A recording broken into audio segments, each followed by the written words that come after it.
Hey everybody, we're just about to start here. My name's Hugh Riley, and first of all, welcome to that channel. I know some of you have been here before. It's great to see some familiar faces, but we've had the pleasure of interviewing Guy McPherson a couple of weeks ago on Skype, and today we met him in person, did another little interview. And I'm just going to say, if you've got anybody out there who wants to tune in and they couldn't make it here tonight, they can go to thatchannel.com. And we're streaming it live, and people are wanting to get in the elevator. So I'm going to turn this over to Martin Halliwell, who will be the MC for tonight. And if you guys could just use this mic, and you got the freedom to walk around. So here you go, Martin. Thank you. It's my pleasure to do the introduction for Guy McPherson, and I've followed Guy for quite a number of years. I myself am an engineer. I'm a businessman. I have 300 employees, so I've embedded in the business community. I'm concerned about abrupt climate change, and I read extensively on the topic. I'm gonna read some of this. Typically, I don't read things like this in the talk, but I think this is apt. Our world is changing quickly, and in order for us to stand together and make good decisions, we need accurate, timely information. But today's science, especially climate science, is being repressed and politicized. Tonight you'll hear from one academic whose choice to speak out about the disturbing trend of abrupt climate change. So Guy is a PhD, University of Arizona, emeritus professor, famous teacher at that facility, and political pressure and personal choice made him walk away from civilization, which is obviously difficult to do. And I respect him.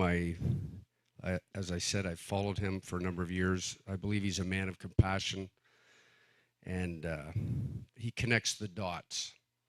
So as an engineer, we can look at reductionism of one case. We can ignore methane. We can ignore certain tipping points. And Guy's done a very good job through his Nature's Best Last website and shows to connect those dots and talk about the tipping points. So this is a gift economy that Guy practices. There's no specific fee to attend, but we do take donations. There's a box on the counter there. It'd be greatly appreciated. The money goes to Guy's expenses and his minimal lifestyle. Anybody who says that you make a lot of money by supporting the side of truth on climate change would be incorrect. And I encourage everyone to give something to Guy. It would be very much appreciated. There's a number of larger sponsors who flew him in here. I'm one of them.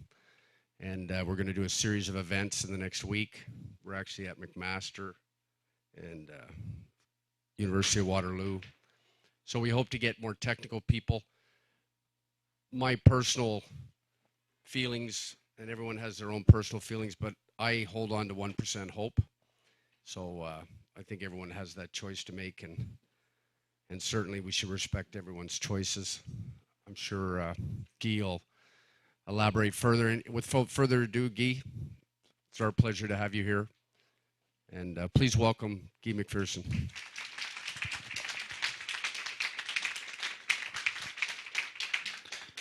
Thank you, Martin. Thanks to Ian Graham, and thanks especially to all of you for making the trip. I'm really glad to see the camera change, because for a while there, when Martin was speaking, the camera was on his butt. And I thought, I'm going to go up there and I'm going to be constantly checking. Does that camera make my butt look fat? All right. Can I have the next slide, please? Wherever it might lead us. Please.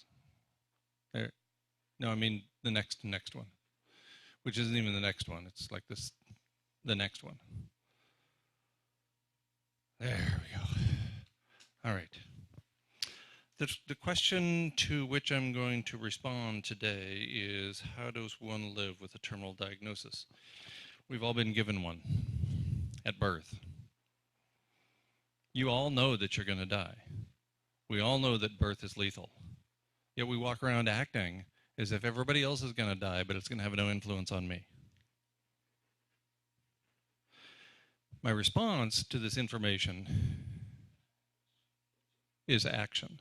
I have never proposed inaction in response to our terminal diagnosis. And in fact, most people that I know about, that I've read about, that I've heard about, when they're in hospice, do not say, I should have bought more crap. Instead, when given a terminal diagnosis, they identify the important things to do in their lives. Completing relationships, seeing those people they've always wanted to see, going to those places maybe that they've wanted to go to, including deep inside their own heart. So, as Edward Abbey said, desert anarchist, action is the antidote to despair.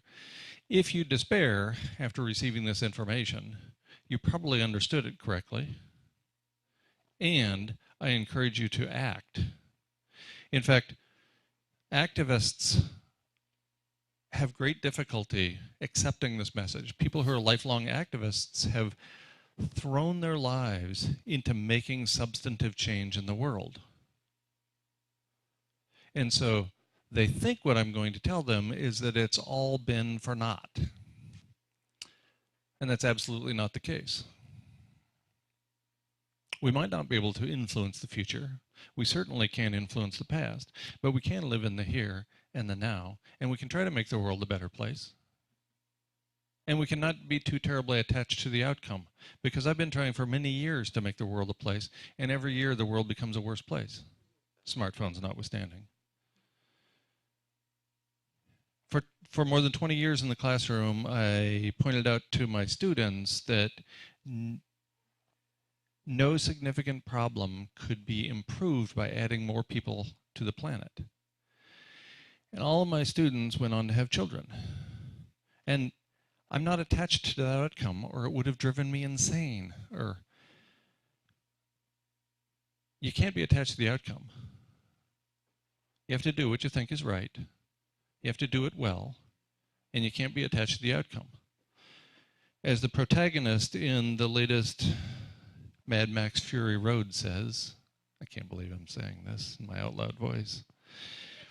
He turns to another actor and he says, hope is a mistake.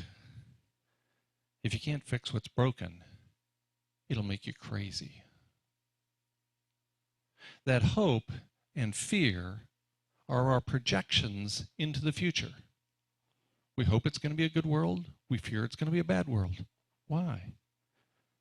Why don't we live here? Why don't we live now, trying to make a difference in our lives and the lives of the people around us? Next slide, please. It's not as if we weren't warned. It's a multimedia show. I'm looking all around for the slide. The United Nations director of the New York office of the United Nations Environment Program in 1989 said governments have a 10-year window of opportunity to solve the greenhouse effect before it spins out of human control. That appeared in every major newspaper in the United States because it was released by the Associated Press in late June of 1989. By my count, 1989 plus 10 years makes 1999, which was 18 years ago. And we didn't solve anything. The situation only became worse in that 10 years, and in the next 10 years, and in the next 8 years after that. Next slide, please. We were warned again, not by an individual in the United Nations, but by a body put together by the United Nations, the United Nations Advisory Group on Greenhouse Gases, in October 1990, just about 16 months after Noel Brown's infamous statement, pointed out that beyond 1 degree C, and this is 1 degree C above the 1750 baseline, that marks the beginning of the Industrial Revolution, beyond 1 degree C may elicit rapid, predictable, and nonlinear responses that could lead to extensive ecosystem damage. There's two important points here. One, rapid, unpredictable, and nonlinear responses. So that's another phrase indicating self-reinforcing feedback loops. Positive feedbacks that feed upon themselves. So the faster they go, the bigger they get, the faster they go. And the second point here, extensive ecosystem damage. The United Nations Advisory Group on Greenhouse Gases knew what was important. What's important for animals, including human animals, is habitat. Extensive ecosystem damage means you can't have this and also eat grass because there's no grass there. You can't have the Dust Bowl that never ends and grow enough food to feed a nation or a world. Next slide, please. The warnings continued. David Spratt indicated in retrospect that probably 1 degree was too high. Half a degree was the point at which we triggered a bunch of self-reinforcing feedback loops. You only know that you've triggered them when they're in the rearview mirror. And what were we doing? That whole time we were driving our cars, looking around, pump. Oh, I heard something. What was that? Look in the rearview mirror, and there's the child's dog. And we ran over it. And we didn't know about it until it was in the rearview mirror. That's self-reinforcing feedback loops. I've documented 5 or 6 dozen of them at my blog, and I stopped counting a little over a year ago. I want to talk today about habitat. I've already alluded to the idea that when we get rid of all the grass, we are the livestock. When we get rid of all the food, because of these self-reinforcing feedback loops that speed up the process of climate change, we get to the point at which we can't grow food. In other words, we don't have habitat for human animals. Habitat, straight from my buddies Merriam and Webster, is the place or environment where a plant or animal, and they don't say including human animals, but I'm pretty sure they meant that, normally lives and grows. We have humans in the International Space Station. The International Space Station is not habitat for human animals. Humans do not normally live and grow on the International Space Station. We can take food there. We can filter the water. We can provide for certain necessary items for human survival. But they come from Earth. Humans can live in nuclear submarines for a long time, a year or so, but that's not habitat. The nuclear submarine does not provide the necessary ingredients for human life. Rather, all that food has to be stored on board. So the habitat, or the place or environment where a plant or animal normally lives and grows for humans, is Earth. So I'm going to restrict my focus here to the third rock from the sun. Next, please.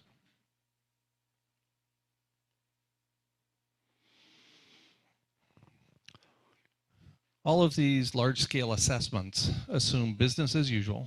They assume no self-reinforcing feedback loops that we were warned about in 1990 by the Advisory Group on Greenhouse Gases from the United Nations. And they assume no global dimming. I'll talk a little bit more about that later.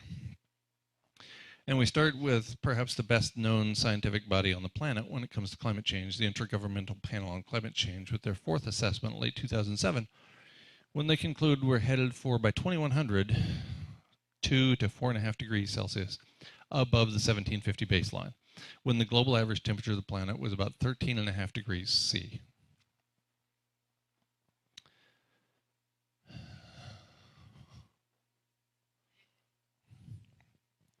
My mom used to do that. She'd glare at me, and my behavior would change completely. And it works with the screen, too. Or maybe that's Chris behind the scenes. Thanks, Chris. Go through time here. 2C, just about a year later, forecast by the Hadley Center for Meteorological Research, the large governmental body in the UK that studies climate change. United Nations Environment Program, 3.5C by 2100. Notice we're all at 2100 so far. That magical time at which we need not worry about anything right now, because it's so far in the future. We're talking about our grandchildren. So we don't really need to do a thing, because it's in 2100. That's when things get real.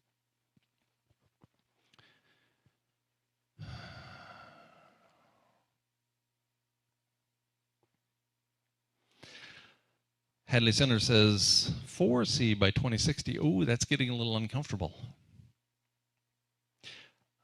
For comparison, Ice Age is 12 degrees Celsius.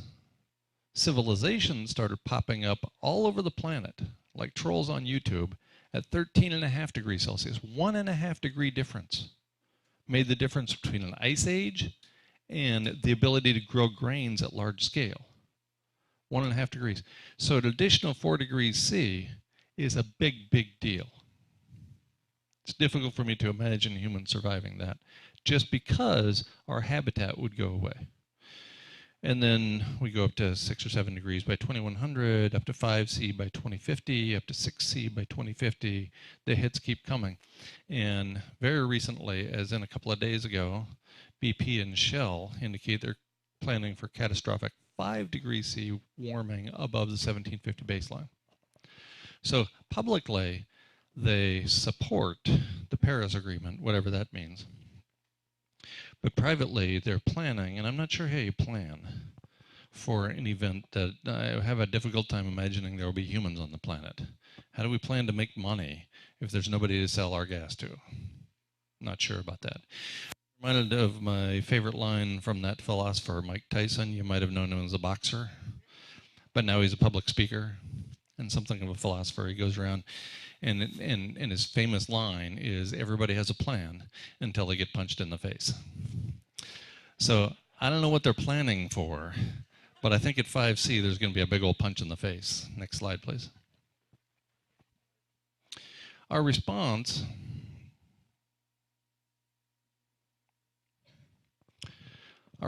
within this culture to this information is to adhere to notions like human superiority and the infinite growth paradigm. Because that's all we've ever heard. And nobody says it out loud. These are the assumptions that the culture whispers in our ears.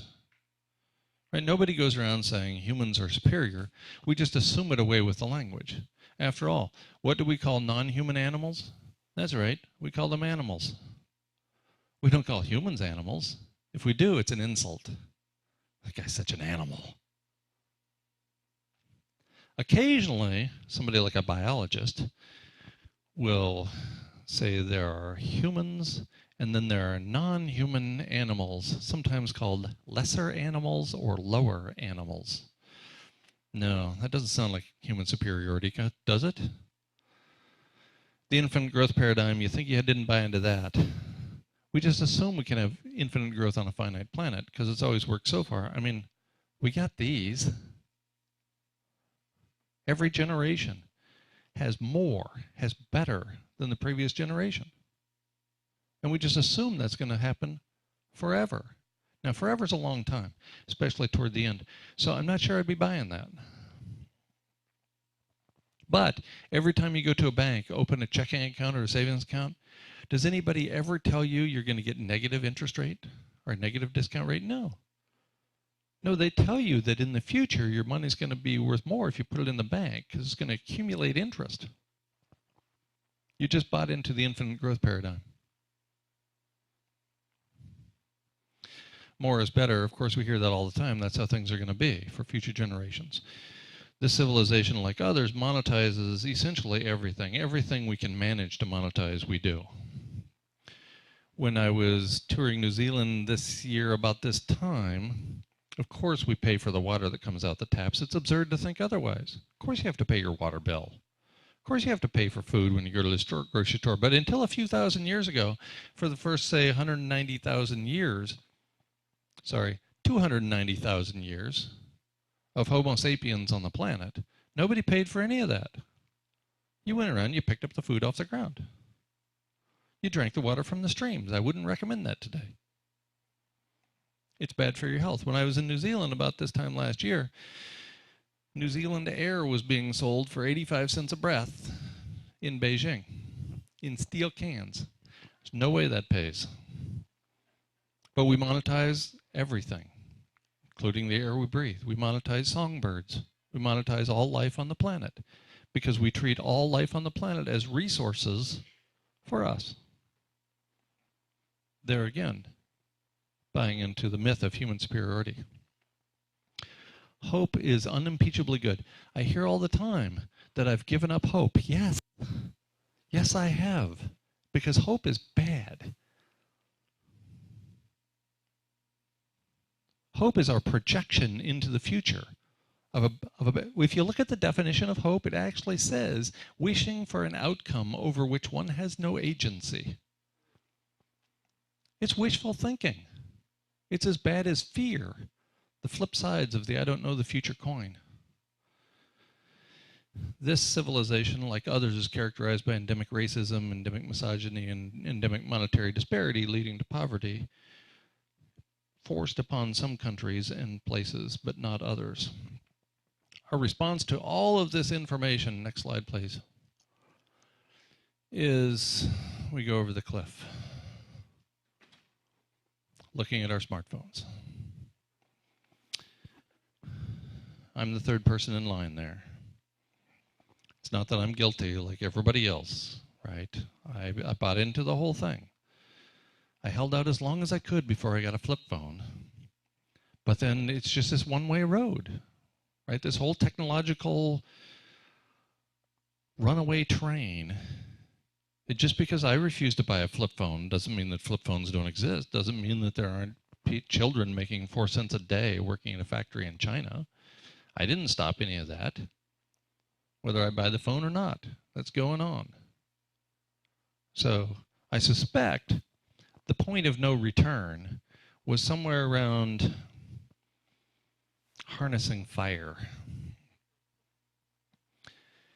Once we did that, then we started adding technology, so we don't need fires anymore.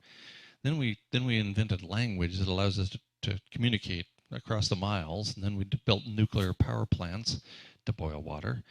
And so we made all these steps along the way, and every single one of them made sense at the time. And now the collective nature of them indicates that maybe we took a wrong turn somewhere along the way. Next slide, please. I like what Farley Mowat says about this. We think we're under some gross misconception that we're a good species going somewhere important. At the last minute we'll correct our errors and God will smile on us. It's delusion. You cannot spend 50 generations shitting in your own nest and not end up with poop on your feathers. It's just not going to happen. And the delusion goes back a long time. God will smile on us. The last minute will correct our errors. The last minute was centuries ago. Maybe only decades with respect to climate change, but still a long time ago. And there's no blame here, right? What good does it do to blame your parents or their parents or your great-great-great-grandparents? Everybody was just born into captivity. They just showed up at this certain time in history, and everybody was driving cars. And so, of course, I got a car. Of course I got a phone. Of course I got a phone that had standby. I had to stand next to it and dial numbers. If anybody had 2 zeros in the number, I wouldn't call them because it took too long. And then we got flip phones and smartphones, and what are you going to do? We were born into captivity just like everybody else. We didn't get to vote on it. Did anybody here get to vote on showing up? No.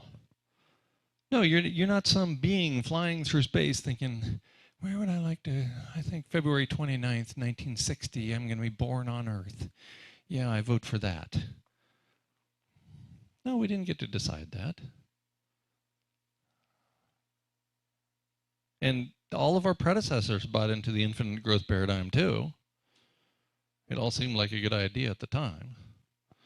So, of course, if you go in a certain direction long enough, you end up where you're headed. Of course you do. Next slide, please. I feel like I've seen this one before. Next slide, please.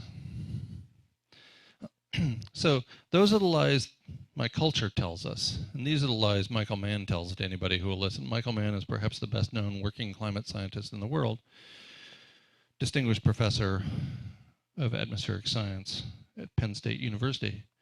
And I'd like to point out some of the things he wrote about me in the Washington Post in an article called Doomsday Scenarios Are as Harmful as Climate Change Denial. It's in the Washington Post, July of this year. And he says, with respect to me, that I'm a doomist cult hero who insists that exponential climate change likely will render human beings and all other species extinct within 10 years. I never said that. I never wrote that. But apparently, if you're Michael Mann writing for the Washington Post, you can write whatever you want. And there's no consequences. And furthermore, I'm not a doomist cult hero. I just want to be clear about this. I'm a doomist cult superhero. And if I had a pair of tights and a cape, you'd know that. And finally, Mann points out that such rhetoric leads us down the same path of inaction as denial does. So he says, like climate change denialists, I'm encouraging people to not act, and therefore it points us down the same path as inaction. So let's take a look at the actual evidence behind that latter statement. Next slide. So first, in Common Dreams, John Atchison writes, our aversion to doom and gloom is what's dooming us, not our acceptance of the disaster that we're headed for. And then the referee journal literature catches up in a paper in Psychological Science that is titled The Belief in a Favorable Future, and which concludes the belief in a favorable future actually prevents action. So it's the opposite of what Professor Mann says that is the actual case, in every case. I'm not promoting inaction. I just think that we are in the midst of a predicament, not a problem. Problems have solutions. Problems are in math books, and you turn to the back and the answers are there. Predicaments don't have solutions. What we face are two paradoxes. Next slide, please. Two paradoxes. The first paradox, civilization is a heat engine driving us to extinction. Civilization itself, based on the work of somebody I'll mention later, no matter how we power it, civilization itself, solar panels, wind turbines, wave power, whatever you want to do, civilization itself is a heat engine. Pure and simple. Next slide, please. Because of something we only recently have discovered, the concept of global dimming or the aerosol masking effect. Terminating civilization heats the planet even faster. I'll go into a little more detail about all these. Next slide, please. That's the first paradox. The next paradox is, according to the United Nations Intergovernmental Panel on Climate Change, only geoengineering will get us out of this mess. We have to apply geoengineering at large scale. More details to follow. Next slide, please. And no evidence indicates geoengineering will work. If we only faced one of these two paradoxes, I'd say we're screwed. But we're facing two. We have to keep the heat engine of civilization on, or we go extinct. If we keep it on, we go extinct. That doesn't sound like that's that great a thing. And we have to employ geoengineering, or we're in really bad shape. And if we employ geoengineering, it won't work. It'll make things worse. Next slide, please. A little bit of detail about each of those. Tim Garrett is an atmospheric scientist at the University of Utah, wrote a distinguished paper that was published in the journal Climatic Change in November 2009, in which he points out that because of the laws of thermodynamics, which he actually calls the laws of thermodynamics, not the strong suggestions of thermodynamics, but the actual laws of thermodynamics, only turning off civilization prevents runaway climate change. The paper was written in 2007, contributed to 10 different journals, finally published by a very, very brave editor, Stephen Schneider, who at his time was on his deathbed. In November 2009, immediately pulled from publication because academics said, oh, you can't threaten civilization. That sounds too scary. I'm going to lose my job and my money. So it was pulled from publication for 14 months, and finally it appeared officially in February 2011. Note the date there, February 2011. But it only appeared because the journal ran responses from two research groups, two university research groups, neither of which took issue with the fundamental tenet that the laws of thermodynamics mean that only turning off civilization prevents runaway climate change. Next, please. Well, I reached this conclusion long before Garrett did. You don't have to be a rocket surgeon to figure out that civilization is driving to extinction 150 to 200 species a day. You don't have to be a genius to know that civilization itself, this set of living arrangements, is the cause of the sixth mass extinction on planet Earth, is causing the soils to wash away into the ocean, is fouling the air and dirtying the water. You don't have to do anything except use your eyes and look around to realize that turning every single piece of the planet into what we call resources so that we can go faster. You don't have to be a genius to figure out that might lead someplace adverse. So I took action. I moved to a place in rural southern New Mexico I called the Mud Hut, and I put a bunch of solar panels on a straw bale house, built an outdoor kitchen, and built a kiln for making biochar so I could actually extract the carbon from the air or keep it from entering the air and put it into the ground where it does some good, and use the sun for heating, and learned how to grow food and preserve the food. And I document this in my 2011 book, Walking Away from Empire. And so I actually left. I abandoned civilization because I knew it was an unmitigated disaster. So I wanted to mitigate. And I thought, I'm a person of some privilege. I'm 49 years old, and I'm a professor at a distinguished institution, and I have all of these credentials behind me. And so if I just set this example, everybody will follow me.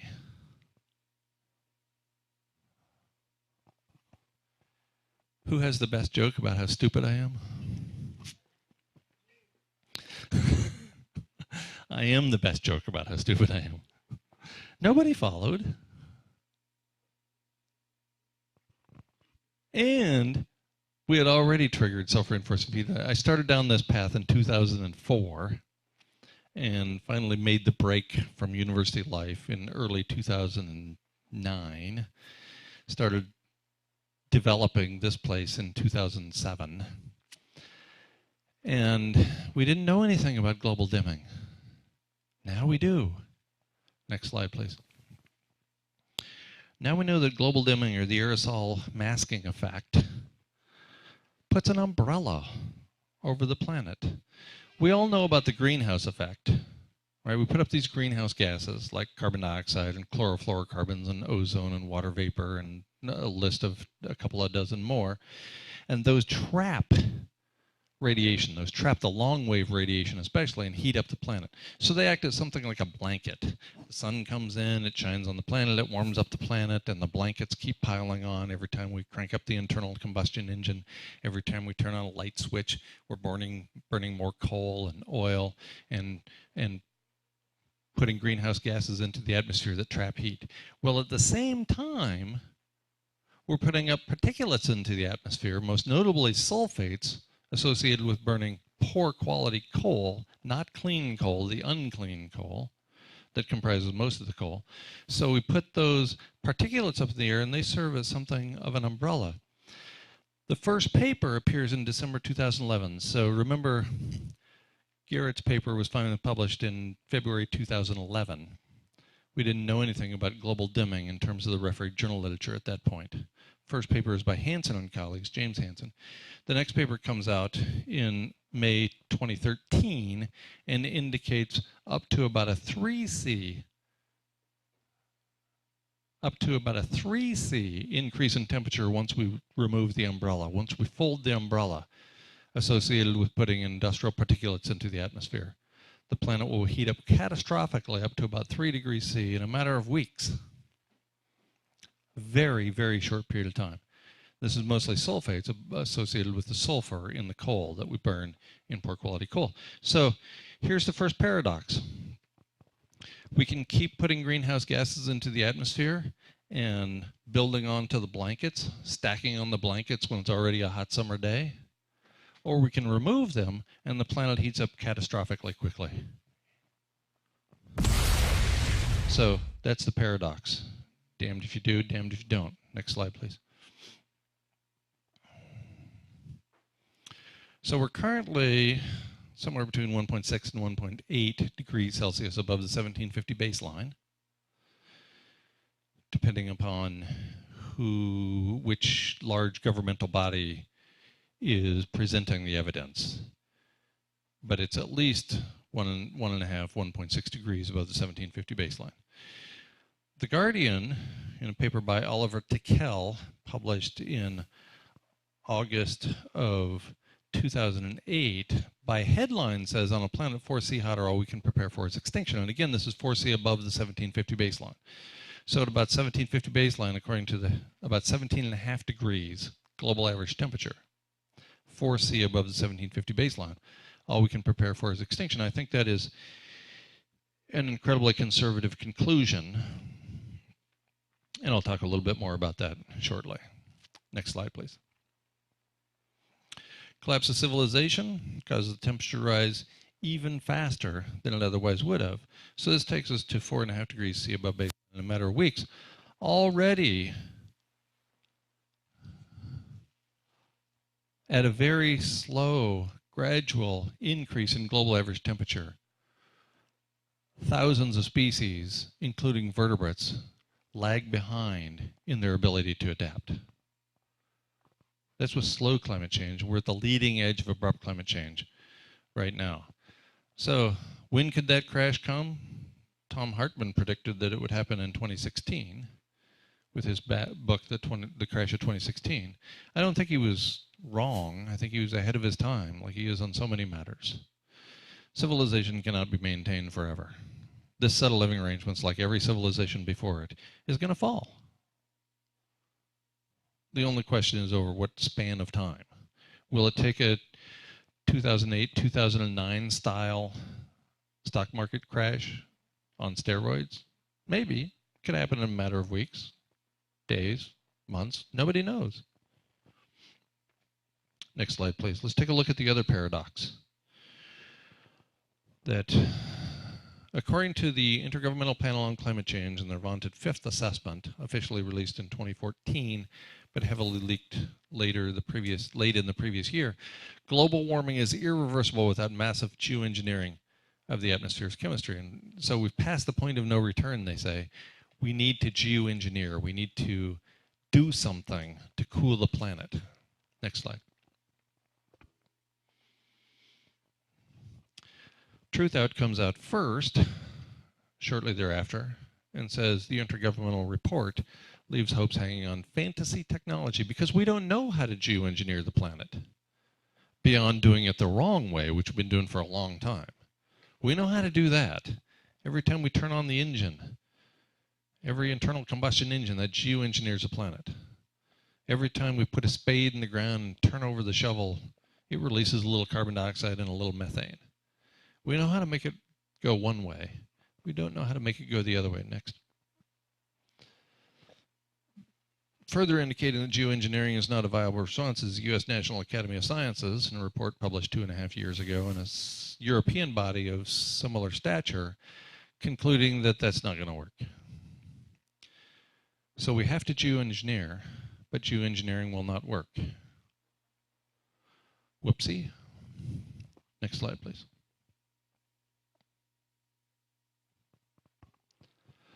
Even after 2 years after those conclusions by the U.S. National Academy of Sciences and a European body of similar stature, James Hansen and a couple of dozen co-authors concluded in a paper in Earth System Dynamics. So this is the referee journal literature. This is incredibly conservative referee journal literature. And they conclude by headline, Young People's Burden. I hate this paper already. I hate what it stands for. Young People's Burden.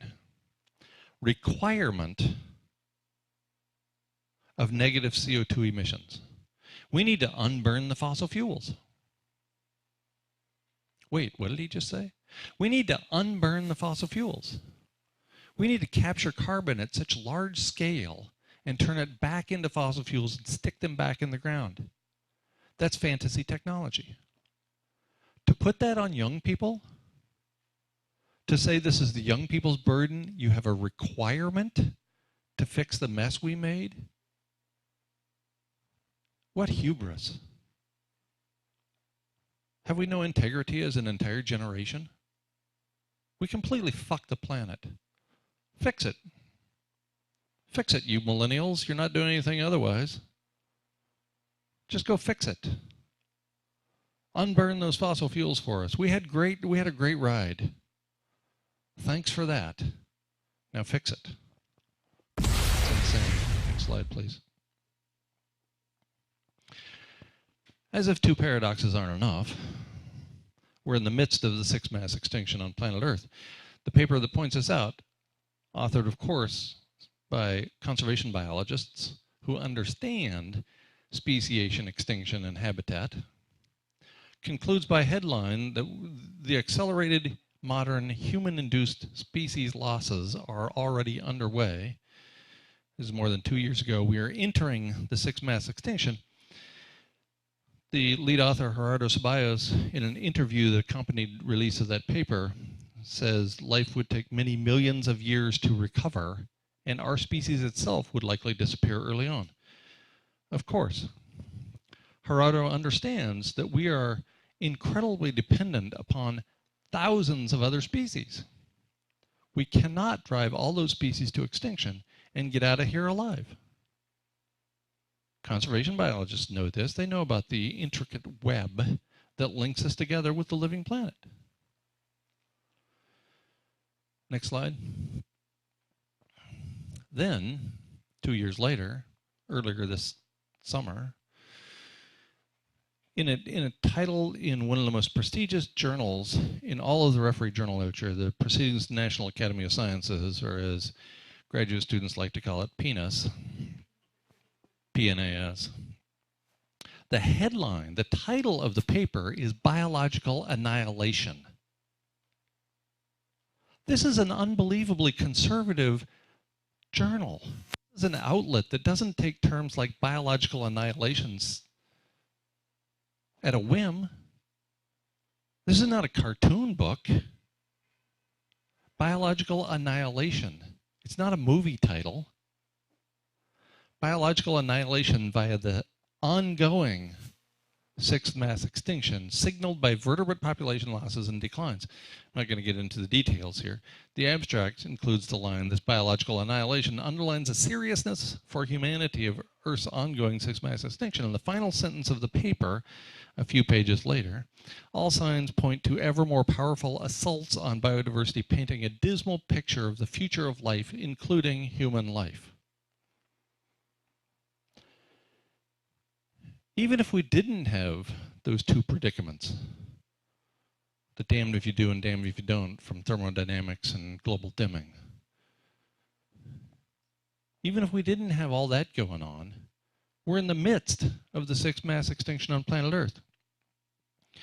To think that we can somehow avoid causing the extinction of our favorite species after we cause the extinction of 150 to 200 species every single day, that's from a United Nations report published August 2010, that's asinine. Next slide, please.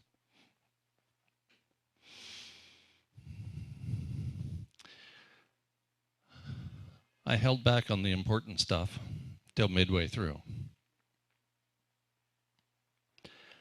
All that's not bad enough.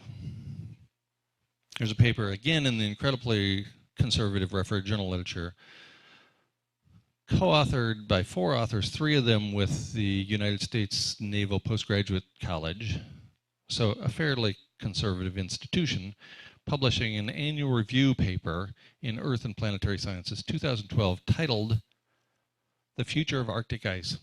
And they point out, given the estimated trend in the volume estimate for October to November of 2007, so looking back from 2007, one can project that at this rate it would take only 9 more years, 9 years beyond 2007, or until 2016 plus or minus 3 years to reach a nearly ice-free Arctic Ocean in the summer. And this is important. Ice-free Arctic, by definition, includes up to 15% of the Arctic ice covered by of the Arctic Ocean covered by ice, up to 15%, or up to 1 million square kilometers of ice. So when people talk about an ice-free Arctic, they don't necessarily mean every last little bit of ice is going to disappear. It's just almost all disappeared. because it's really hard to identify those pieces of ice that are tucked away in the nooks and crannies and the coves and the fjords all over in the Arctic, where there's just not that great of satellite data management going on anyway. So, Arctic ice is absolutely huge. How huge? Next slide, please. The president of Finland, in a joint press conference with President Donald Trump at the White House on the 28th of August of this year, says if we lose the Arctic, and he's talking about the Arctic ice, if we lose the Arctic, we lose the globe. That is reality. In other words, if we lose the Arctic ice, we lose habitat for humans at the global level. I'm stunned it hasn't happened yet. We have dodged 5 bullets.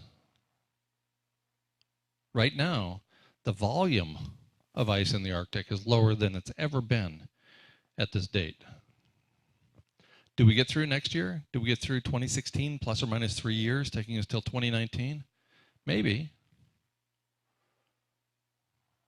Maybe.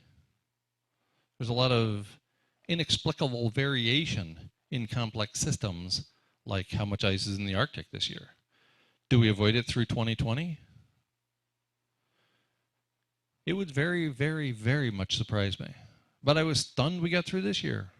So I've been surprised before. I'm open to miracles. I think they're a really, really good. I don't think we've ever had one, but I'm open to the idea. Next slide, please. Despite all this, almost everybody I speak to wants to know their expiration date. And wouldn't it be cool? But we don't know. The best we can do is this is probably it. Right? You're drawing your last, what you think is your last breath, and you think this is probably it. Oh, I got another one. Edward Abbey, the desert anarchist, asked his friends to haul him out in a sleeping bag into his backyard in Tucson, Arizona, early in 1989. And he said, this is it. This is it. I'm going to die tonight. So haul me out in my backyard, and I can look up at the skies in my sleeping bag. They took him out there, and they left him out. They just sat with him for a while, and then they left him. And he's looking up at the sky. Pretty soon he's like, hey, guys, this isn't it. Can you come get me? So they hauled him back in his house, and he died a few weeks later. But this was 7 years after his doctor told him that he only had weeks to live. 7 years. So his first response when the doc told him you're terminal and you only have a few weeks to live, he says, whew, I guess I don't have to floss my teeth anymore. And he had the shittiest looking teeth you've ever seen when he died. So my point, and I do have one, is that we don't know. This is probably it, but we can't be absolutely certain. So please, floss your teeth. I still floss my teeth. I think we're close to the end. I still floss my teeth.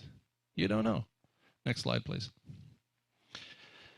So it'd be really cool if we had an expiration date on the bottom of our foot that told us when we were going to die, but instead it's like this. It's like I can't read that. It's like every once in a while you buy a can of peaches or something from the store, and the expiration date is just so fuzzy you can't really tell what it is. So if you catch it at the store, you put it right back. If you catch it when you're home, since you already spent $1.50 on that, you open it anyway, which is a little weird, right? You're risking your life to botulism because you couldn't read it. Anyway. The bottom line here, the primary point is that we are incredibly clever. There's no question about that. But we still need habitat to survive. Even what I've come to call Homo calidus can't get out of this one. We call ourselves Homo sapiens, the wise ape. We do it twice. Our subspecies is sapiens too. Homo sapiens sapiens. We're twice wise. But I don't think we are. I think we're clever. So I give us the name Homo calidus. Homo calidus. Even Homo calidus can't get out of this one. Calidus in Latin means clever. I think we're really clever. But without habitat, We might persist in the International Space Station. We might persist in nuclear submarines eating Soylent Green. We might persist in caves or in bunkers. But for how long? Do you want to be the last person alive? If to be the last person alive, you're eating canned peaches with the dead bodies of like-minded sociopaths hanging out there in your bunker with you? Life will take many millions of years to recover. That's been the case with each of the previous 5 mass extinction events. Many millions of years to recover.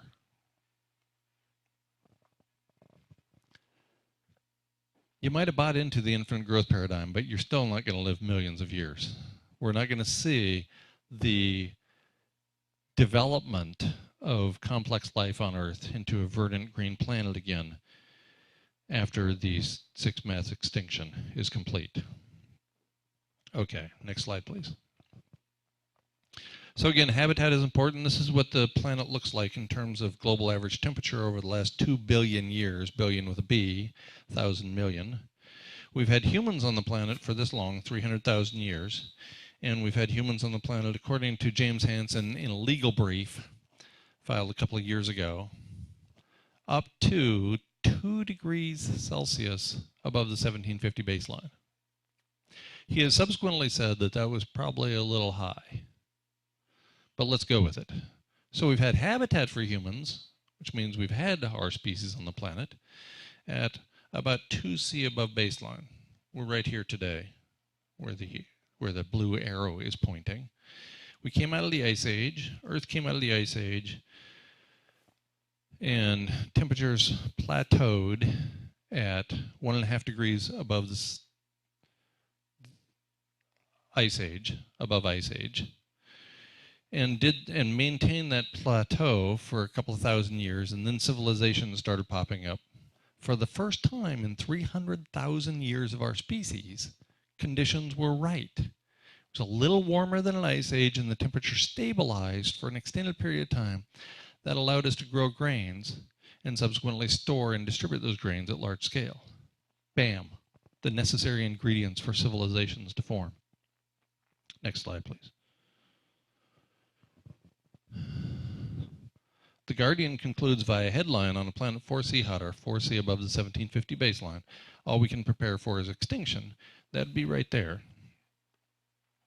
That seems a little contrary to the precautionary principle to me, to assume we're going to make it that high when we've only ever had up to 2°C above baseline in the past. Next slide. But maybe, again, we don't know. We don't know when we're going to go extinct, and the last person on the planet won't know. If you're the last person on the planet, you will never know that you're the last person on the planet. You'll know that you have a lot of time to read. The television hasn't worked for a while. But you have all this time in your hands. There's nobody around, but you won't know there's somebody on the other side of the planet who's alive. So we don't know. The best we can do is rely upon the existing information to tell us when we might die. As a species, all species go extinct. As individuals. An analysis done by Sam Carana, who is really, really smart. Sam Carana, middle of 2016, predicts or projects global average temperature rise of more than 10 degrees Celsius above the 1750 baseline by the middle of 2026. So he looks out 10 years and he adds up all these contributors that are already locked in, and he concludes we're headed for the highest global average temperature in the last 2 billion years. Next slide. I did my own assessment of Carana's analysis. I say he's really smart, by the way, because he's 2 or 3 people. He or she is 2 or 3 people. And we don't know who it is. It's probably climate scientists who are smart enough to not reveal their name so they don't lose their jobs or support for their jobs. So they put out some amazing stuff, but you'll never see them on television because they won't reveal their identities. Come back. There you go. I did my own analysis and concluded that we're somewhere between, I took the most conservative possible approach I could take to Carana's assessment, and I concluded we're at least 8.7 degrees Celsius above the 1750 baseline. And If we don't take a more conservative approach than the referee journal literature takes on 2 occasions, then really we're headed for the hottest temperature experienced by planet Earth in the last 2 billion years within the next decade. That's enormous.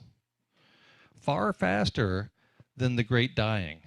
The Great Dying was the worst of the previous 5 mass extinction events. It occurred 252.2 million years ago when the temperature rose from Ice Age to beyond hothouse, the most common temperature observed on Earth over the last 2 billion years is 22 degrees Celsius. We overshot and went to 23 degrees Celsius, the highest temperature observed on planet Earth in the last 2 billion years. And that happened over a span of somewhere between roughly 1,000 years and roughly 20,000 years, and we're headed there in a decade.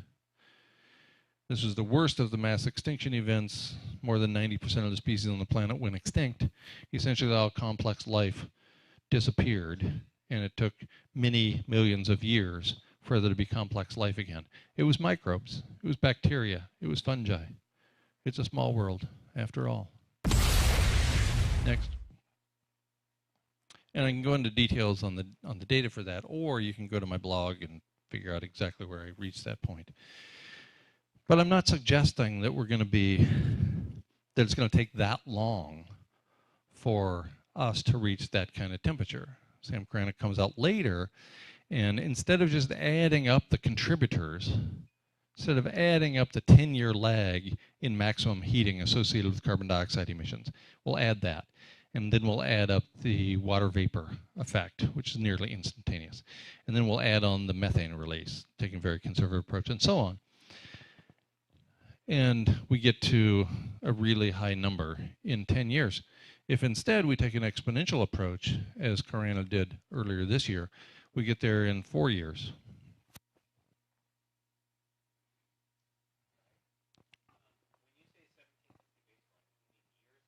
Yes. Yes, thanks for asking. So that's when people agree that the Industrial Revolution began. Lately, I hear more often 1850, but 1750 is when we started at scale using the steam engine and started throwing on the coal and so on. Next slide, please. I'm also not suggesting that you have 4 years or that you have 8 years. I don't know your expiration date, but the planet could warm up well beyond the point at which it has harbored humans in the past in a very short period of time. Natalia Shakova, along with her partner Igor Semeletov, have been studying methane release in the field in the Arctic Ocean for many years now. At the European Geophysical Union meetings in late 2008, they concluded that a release of up to 50 gigatons of methane hydrate is, quote, highly possible for abrupt release at any time. And they conclude that would add 1.3 degrees Celsius to the temperature. That would be enough to collapse civilization because we can no longer grow grains at scale. And that would add up to another 3C the following spring or summer when we're harvesting the grains. And this paper, which is only an abstract, was only an oral presentation. It's supported by later data by the same research team in Nature Communications earlier this year, and then with a paper out just a few days ago, about a month ago in fact, a completely separate research team reaches a similar conclusion. In a prestigious journal, our results highlight the complex interplay that led to distinct episodes of methane release. So there's been some question in the academic community about whether such a burst of methane, 50 gigaton burst of methane, is even possible. And now 2 research groups have confirmed this year that it is indeed possible and is likely to have happened in the not too distant past. So, next slide, please. On the other hand,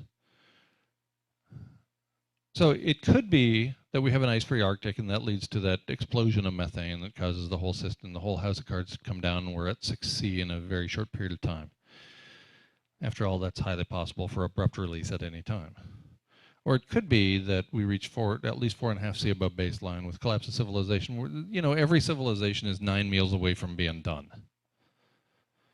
Right? That's how much food the big box grocery store has. Is enough to feed people in the area for 3 days. So I'm not saying that civilization is going to collapse in 3 days. I kind of hope it doesn't. Personally, since, I'm not from here. I like you and everything, but Pentagon declared earlier this year that American empire is actually collapsing. You think the U.S. empire is going to collapse and not take everybody else with it? Of course not. The United States is going to drag down if the United States is a ship and say the president is the captain is not going to say, I'm going down with my ship. He's going to say, I'm taking every damn ship down with me. You know that's the case. The United States has been playing this game for 100 years, this imperial game. This is interesting, this paper in New Scientist. The collapse of civilization is more precarious than we realized. It's more precarious than we realized. Civilization is more precarious than we realized. You can't see the date from back there, but it's April 2008. And then along kept September 2008. House of Cards comes this close to falling down. It's more precarious than we think. Yes, it is. I would be remiss. After all, I grew up in the United States on Walt Disney. So I would be remiss to not leave you with a positive message. Next slide, please. So I do indeed have a version with a happy ending. Next slide. The happy ending, we get to die. Wait, maybe I didn't say that quite right. The happy ending is, yes, we will all die. All of us, every single person in this room is going to die. But on all the other days, we get to live. We get to live. Do you know the odds against you being here? Against this collection of DNA coming together in physical form? Do you know what the odds against that are? They exceed the odds against plucking a single atom at random from the entire universe. From the entire universe. We know a lot about DNA, and scientists are so good at counting shit that we know how many atoms there are in the universe. The odds against you being here, you sitting here in this room in physical form, exceed the odds against plucking a single atom at random from the entire universe. And you don't think you're awesome? You're amazing. Here you are. As Richard Dawkins, evolutionary biologist, says,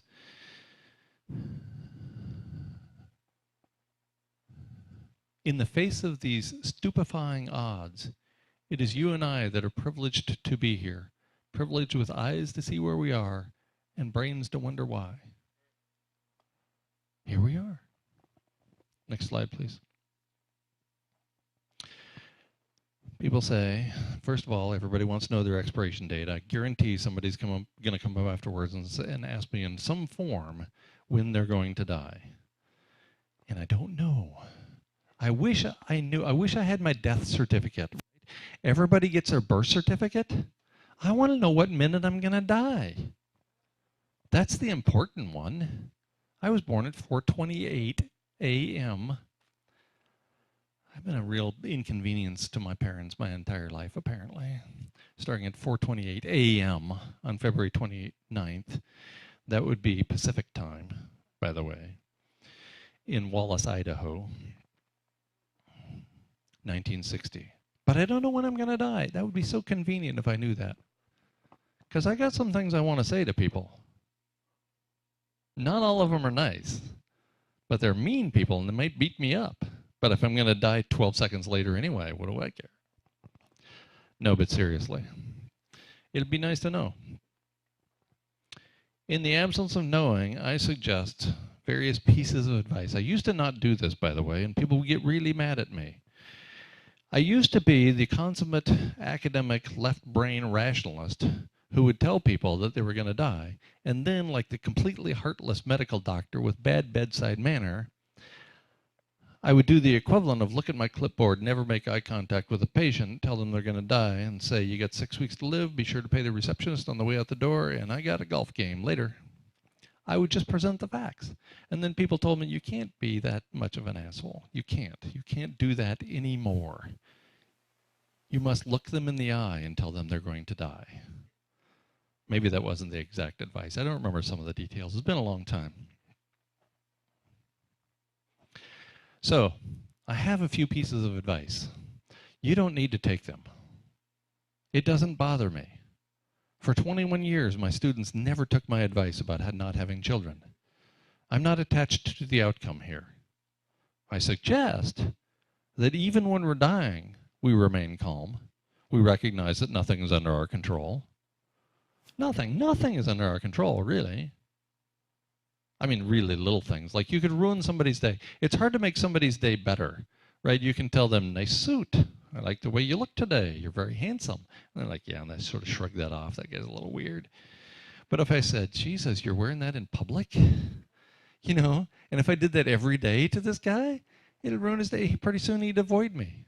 So we do have a little bit of influence, if not control, over people's day, the people in our circle, right? The people we see on a regular basis, our family, our friends. Or if you act like that, your ex-family, your ex-friends. So remain calm. Nothing is under control, especially not in the big picture. Secondly, I promote the pursuit of excellence, which I've come to conclude is probably a mistake. There are no external rewards for excellence. None. There is no way you're going to get a raise in a culture of mediocrity by pursuing excellence. You're just going to piss off your coworkers and maybe even your supervisor, who's going to talk to you, pull you off to the side and say, you know, you're making everybody else look bad. We all know that story. I still suggest the pursuit of excellence, however you define that. Because at the end of it all, and even at the end of every day, you only have to face one person, really. You don't have to talk to your God. You don't have to talk to your supervisor. You don't have to talk to your spouse. You don't have to report. You don't have to check in with anybody except one person, the face in the mirror. That's the only person you have to face every moment of every day. If you can, in good conscience, look in the mirror and say, I did excellent work today. I pursued excellence today. I wasn't an asshole all day. I was compassionate towards people. I showed respect towards people that I don't even like. Then that's not such a bad feeling, is it? And then the pursuit of love isn't such a bad idea. I don't appreciate that it's cut off. The pursuit of half love isn't even so bad. So these are the three things I suggest. And we don't know how long we have. We might survive. For all I know, we might survive a global average temperature rise up to 10 degrees C above the 1750 baseline in a span of a decade. It could happen. How would I know? We're still here. We're not all dead yet. I know only two things. You're going to die, and our species is going to go extinct. I don't know the timeline for either one. But no matter what, I suggest that remaining calm, that pursuing excellence and doing what we love, that's not bad advice regardless. Next slide. I suggest we take the advice of our four-legged friends. They don't articulate the advice in words we understand, of course, unless we have a babblefish, a university translator. But they model, and all we have to do is watch. So you go to the park, you walk your dog. The human has all this stuff going through his or her mind, right? The woman in his life, the bills coming through the door, the standing at the podium, the speaking to the choir, the socks that don't match, the keyboard that got smashed, the sperm cell. What? Who drew this comic anyway? The dog, on the other hand, you're out in a park, there's 4 trees in the sun, the dog sees, who'd have thunk it, 4 trees in the sun? The dog is fully present. The dog is zen. The man is an idiot. The man is completely living in the past or living in the future and has no idea that there's a dog with him. Take some advice from your four-legged friends. Roll around on the ground, not in dog shit, just around on the ground. There's so much we have to learn. And yet people ask me, okay, yeah, you said all those things. You gave these little cheesy pieces of advice, whatever, but what are you doing? Because everybody wants to know what I'm doing. Apparently my business is your business. So I'm going to tell you what I'm doing because other people asked. Next slide, please. I'm trying to model behavior, first of all. I know I'm going to die. I live in a place, the Central American country of Belize, where a habitat is bound to disappear faster than almost any place else on Earth. So I'm going to set an example.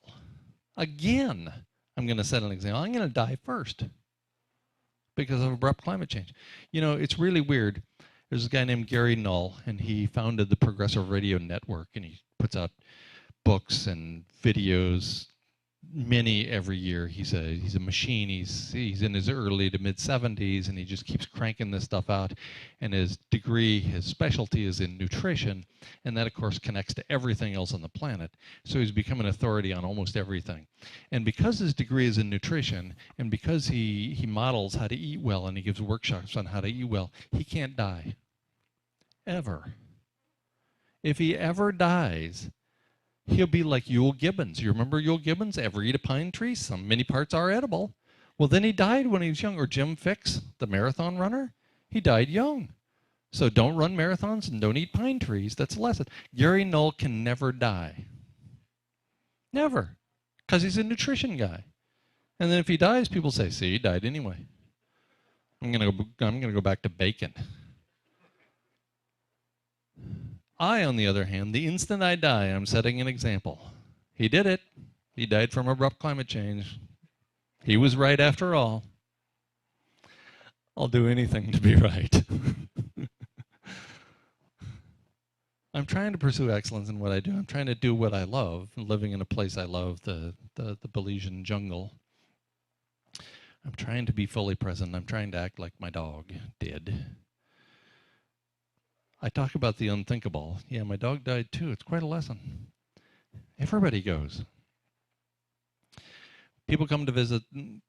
I've lived on my partner's property. My partner is shooting the video here. And I've lived on Pauline's property for about 16 months. And we haven't had a week go by when we haven't had visitors because some people want to come have the conversation that nobody else is willing to have. And I think that's awesome. It's weird, but I like talking about your death and mine. And where that goes, because it goes everywhere. Once you have the conversation about death, suddenly all the taboos are gone. There are things in this culture that we just don't talk about. Death, dying, grief, grieving, right? We don't even talk about money. We don't talk about sex. We don't talk about bodily functions. Sex and death strictly off the table. We're not talking about those. But once you start talking about this stuff, people will talk about anything. And it's amazing and it's wonderful. Because we go dancing around on eggshells with our family members and don't even have an important conversation in our entire lives. So I think it's amazing. I love that, the way they did that. We're also researching symptoms and treatments, and we're building things. Look at this. We're building this 4-room structure, and people say, if you're going to die so soon, why would you build something like that? What's the point of having this 4-room structure with an art studio if you're going to die in a year or 2 or 3 or 5? We're not just building the structure. We're building community. We're out there side by side, pounding nails, sawing boards. Aristotle defined friendship as a relationship between people working together toward the common good. Working together toward the common good. That's what defines friendship, not drinking buddies, friends. So we're trying to build community here in the process of skipping retirement, or whatever you call that. And then finally, I'm actually contemplating my exit. Unlike most people, I think about suicide. Most people give that up after their teen years, right? Every teenager who has a brain at all is thinking about suicide, because your life sucks. You got zits and you can't have sex with that girl, and it's just a horrible thing. And then if you're, quote, normal in the society, you never think about it again. I think about it all the time. Mostly I think about it for other people. I'm not going to name names here, but you know, what happens when the methane bomb goes off in the Arctic? What happens when we get to lethal wet bulb temperatures? The symptoms for which, wow, it's a great special effect. The symptoms of which are the planet on fire.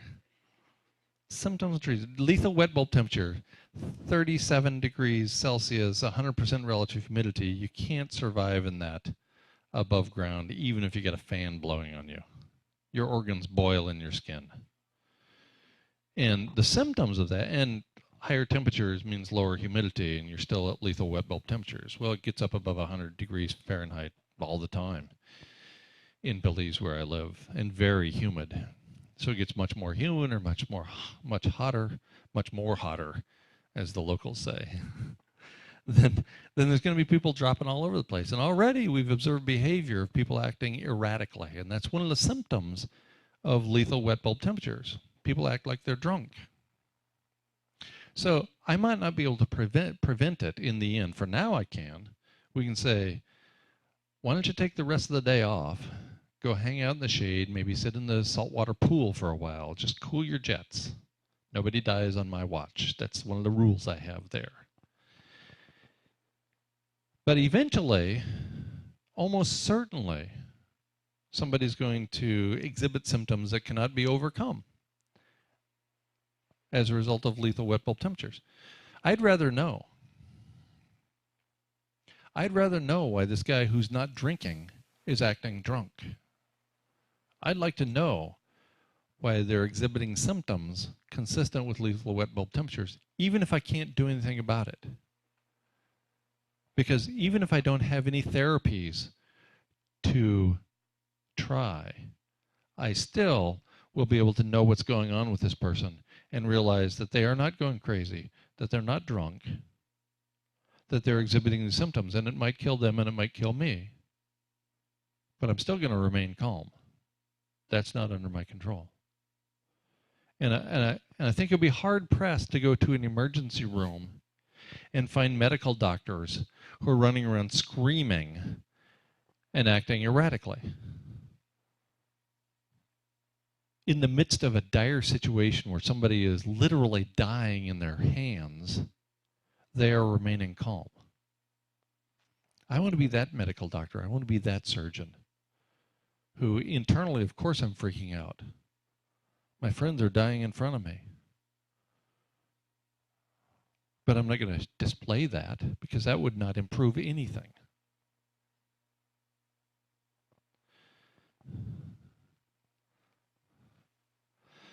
I'd love to hear what you think. Next slide. Is there a next slide? Apparently not. If it is, it's really dark. I'd love to hear what you have to say. Let's not show that.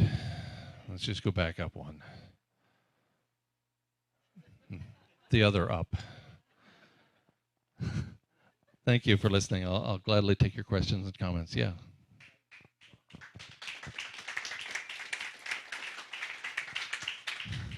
Thank you. Sir.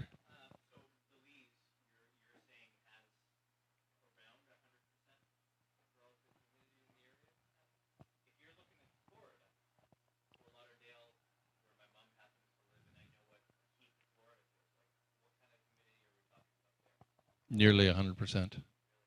Yeah, if you're close to the ocean, and yeah, that's not the heat. That's the humidity. Yeah, you know, Florida, Belize. In fact, the first time I went to Belize, I went to my medical doctor and I said, I'm going to Belize, so I need some malaria pills. And she was from Argentina, and she said, are you crazy?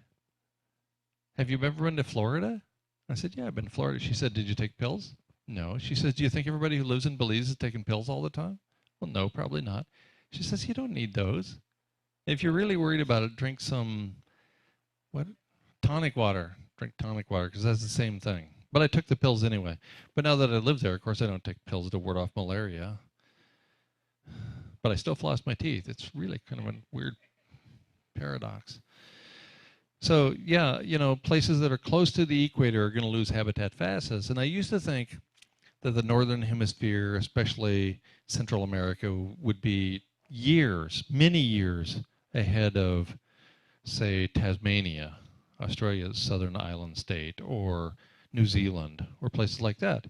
And that's why Steve Wozniak lives in Tasmania to this day, by the way, because he contacted me late 2012. He says, I've been following your stuff. And so, of course, I'm going to take my millions of dollars. Sorry, I can't invite you. And I'm moving to the southern hemisphere soon. And sure enough, 2 years later, he moves to Tasmania because there will be habitat longer. I used to think it would be years, 10 or 15 years longer. But now I think it'll be 10 or 15 days, and I bet he's pissed. Because he moved. He hates to fly. And he went there with his wife, Janet, and they live in this place, and I don't think he wanted to go there, really. He was teaching 5th grade. You know, he did that voluntarily, which I think is pretty cool. He went and taught elementary school's kids, presumably for no pay, or for effectively no pay for him, because he just likes doing that.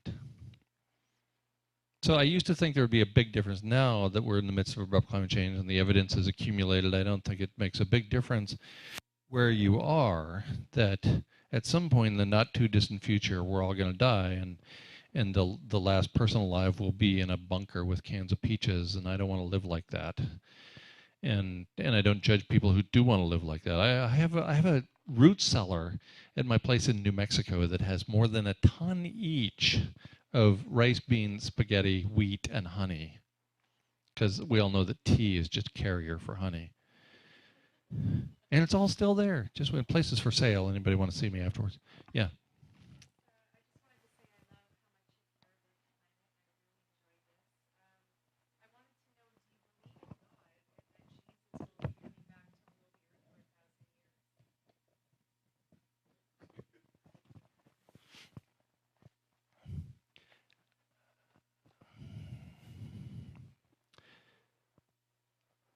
So much of my message is divisive. And it really, no matter how I answer that question, it will divide us. Do I believe in God? Do I believe in Jesus coming back? I'm not going to answer that question. As a scientist, I'm agnostic, because scientists, by definition, are agnostic. How I feel personally is not something I'm willing to share. And probably I'll tell you afterwards. Come up to me and talk to me individually. But I think it would just be divisive for me to go down that road.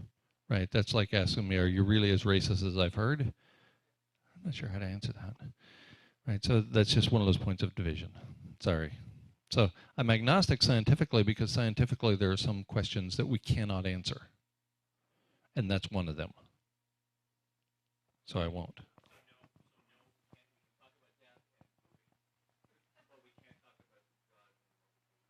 Well, you can. I'm just not going to use my platform here to divide people. And I will gladly have that conversation about your shit and mine after I'm done. One-on-one or in a small group. Maybe the 3 of us can get together and talk about our shit. But that's not for here. Yeah.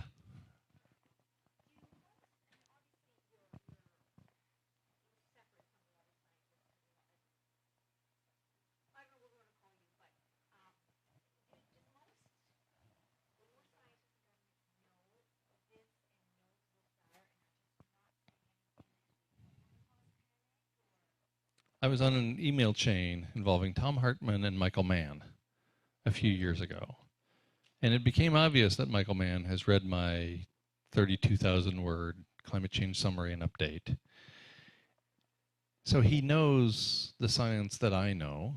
He knows that the 2 degree C target he continues to promulgate is a lie, created by a neoclassical economist in 1977. He knows that the scientific target is less than 1 degree C. But he never talks about that. I think you'd be hard-pressed to find a climate scientist who doesn't know about my work.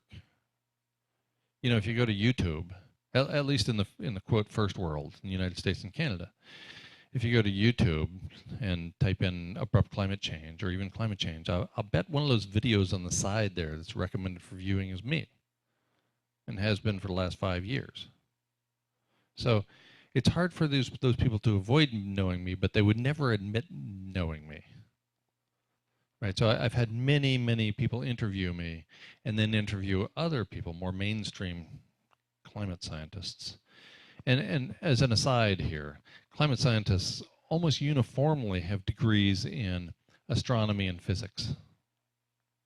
None of them have a degree in biology, much less conservation biology. So they think we can tech our way out of anything. In any event, there would be no support for these people. I've had lots of interviews, and then the interviewer goes on and interviews somebody like Michael Mann or some other climate scientist. And then they tell me off the record that Professor X agrees with everything I'll say, but they won't say it on the air. So I get this kind of feedback every month, essentially, from somebody who interviews people who are unwilling to tell what they know is true. That's why do you think Sam Carana is Sam Carana? It's 2 or 3 people, and they're not telling us their names. Because if they did, you'd never hear from them again. They'd be painted with the crazy brush that I've been painted with. And worse, far worse in my personal case. Yeah.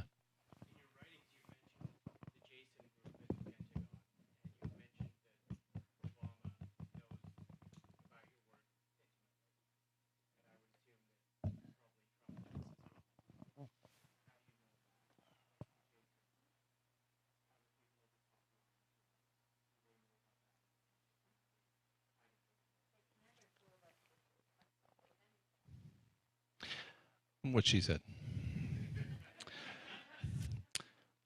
I have received heavily redacted documents from the intelligence community of the United States indicating that I had been surveilled since at least 1996 and that I had an NSA contracted spy in my classroom in 2005. I did an interview with a guy after he retired. He retired on a Friday. He goes under the cover Mark Austin. He retired on a Friday. I interviewed him for my radio show on Tuesday. And he spilled a lot of stuff that seemed really freaky. And I don't know what to make of that anymore. Because, that could go 2 ways. If he's a spy, or if he was a spy that retired 4 days ago, then he was paid to lie, right? That's what spies are paid to do. They're paid to lie. And if he wasn't a spy, then he was lying about being a spy. So I'm not sure what to make of that. So, I based on the documentation I've received, I think I was probably surveilled for a pretty long period of time. There was information included there that it would be hard to get through public channels. But I don't know. The Jason group is the smartest people in the room. Those are the people who actually make the decisions. You can Google that or use your favorite search engine so that I don't give my approval to any particular search engine. Just search online for the Jason group. You don't even have to put Pentagon, and you'll find that they're the people who are actually calling the shots. They're a bunch of really sharp people who are pulling the strings of empire. And they're well known. You can do an online search, and you'll find out more about them than I can tell you in 5 minutes of reading. Are the people at the top lying to us? Yeah. Yeah. They're paid to lie. If they told the truth, the house of cards would come down in 5 minutes. Why are they lying to us? Why would they tell the truth? Why do governments exist? Why do civilizations exist? Why do we have this set of living arrangements? Take a look at the money. Follow the money. We're lied to every day. How do you tell if a politician's lying? His lips are moving. If they told the truth, Obama knew. The NSA has been collecting information at that security facility in southern Utah since at least 2000. Every keystroke every American types in Word, Microsoft Word, or any Microsoft program, and Apple is recorded at this storage facility in southern Utah. Tim Garrett's paper was written in 2007. It indicates that civilization is a heat engine. If I know that, they knew that before I knew that. They knew that in 2007 when he was typing it. Do you think anybody's going to run on the campaign of shutting down civilization? I'm running for president, and I endorse collapsing civilization because the rich people are making too much money at the expense of the poor people. We are grinding the living planet into dust. We're fouling the air and dirtying the water, and we must stop. So I'm going to terminate civilization. Vote for me. Thank you. Are you kidding me? Nobody's going to say those words. We wouldn't just not elect that person. We would tar and feather them.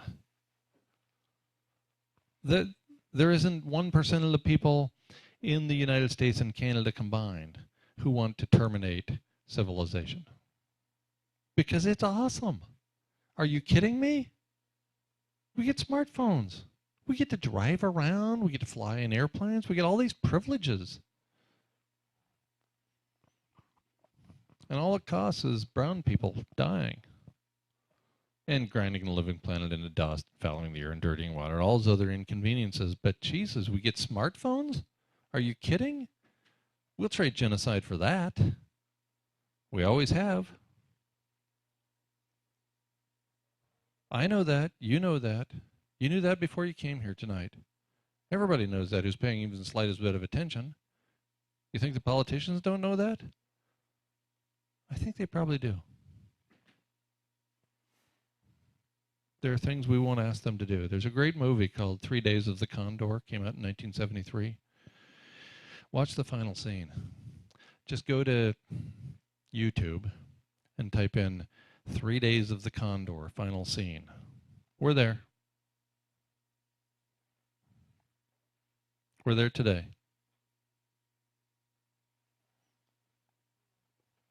Yeah.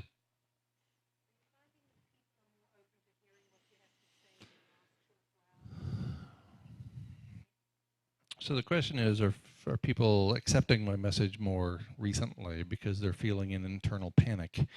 If they're feeling an internal panic, I don't think they understood the part about remain calm, nothing is under control, for starters, so maybe they haven't really accepted my message yet. I think people are more open to the idea, because I've been saying this for a long time, and the evidence is getting increasingly difficult to ignore, even in the mainstream. Thank you for the clarification. Yeah, I think they're more open to hearing it in the relatively recent past. As an example, I toured New Zealand 3 times, about 2 years apart each time. So last year and 2014 and 2012. And in 2012, all I got was people who yelled at me. In 2014, I'm giving a talk, and it's a room like this one. So the screen is here, and the only door out is right here. And there's 2 older men sitting in the back. Looked like they were maybe twins, 1,000, 2,000 years old. And they get up and they shuffle to the front, you know, like old people do. Like, and it took them 20 minutes. And they get all the way up to the front, and they get to the door behind me. They circle the crowd, and they come up and they get to the door. Shuffle, shuffle, shuffle. The guy turns around and he says, "Don't listen to a fucking word he says. He's an asshole." Then he flips me off and he goes out the door. And he was like 1,000 years old in New Zealand, where people are polite.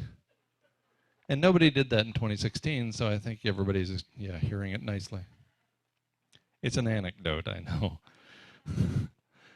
No, but it is becoming more clear. When I first started talking about this in in my out loud voice in 2012, I met some resistance.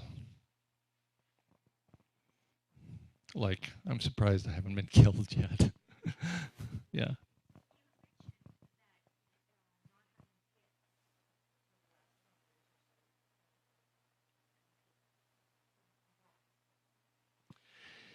When I was 19 in 1979, I had taken a college biology class. Limits to Growth had been out for 7 years, and I recognized that, again, there's no significant problem on the planet that can be improved by adding more people to the mix. And I'm not making any sort of judgment about people who have children, because fighting evolution is tough. You know, overcoming evolution by natural selection, which screams at us to procreate every waking minute of our day, that's hard. That's tough to overcome. You gotta have a lethal mutation that won't allow you to breed in order to not breed. Evolution just yells at us to procreate, to accumulate material possessions, to do these things, right? Flight or fight, have children, accumulate material possessions. That's what evolution is telling us all to do. And to not do that makes you some sort of weirdo who doesn't have kids and who lives off grid, leaving a 6-figure job behind voluntarily to opt out of society. So I'm crazy on 2 fronts. Maybe they're genetically linked.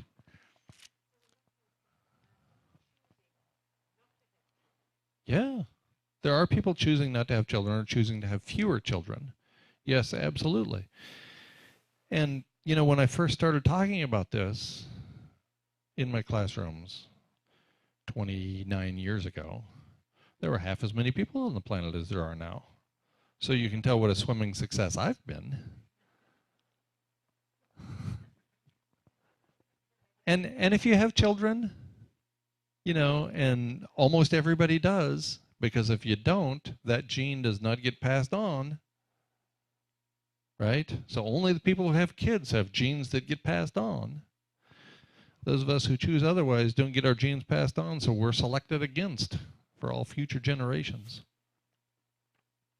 So if you do have children, again, no judgment, no blame. Evolution is essentially impossible to overcome. So I'm not judging or blaming or shaming anybody for having children. I love my students, my former students. Some of them have 3 kids. I don't go up to one of my best friends, Jake, and criticize him every time I see him for having 3 children. That's obscene. Find your tribe. Love them hard. That includes your children. Yeah.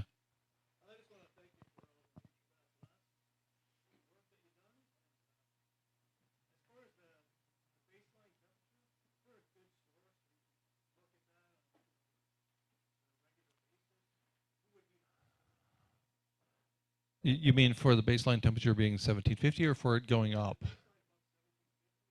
Okay. Right. It's measured every day in thousands of places around the globe.